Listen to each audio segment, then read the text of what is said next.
Kingman of Vallejo. I'll be continuing with the factual conclusions portion. Union witnesses admitted to this fact, that frequency and scope of union business leave have increased markedly in recent years.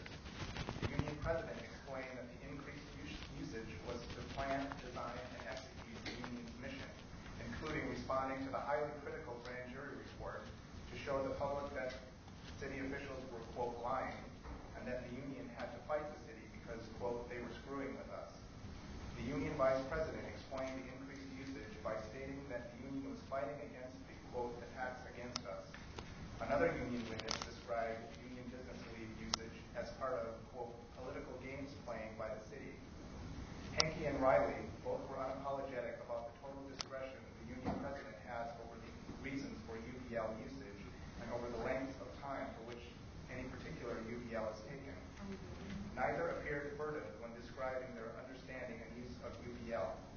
The express language of the labor agreement is much more narrowly drawn than the practice asserted by Henke and Riley.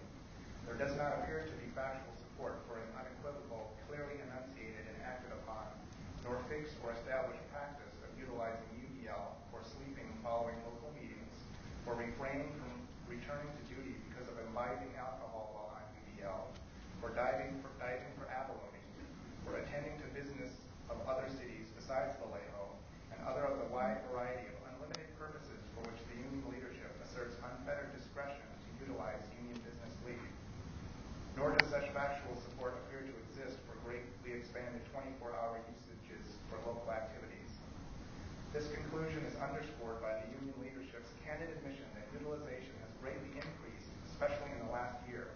The union leadership's assertion that the union needs not and often does not fully or accurately state the reasons for the UBL on the UBL applications, and the union president's position that he is the final authority for approving UBL rather than the city. This conclusion is also underscored by the fact that both the current and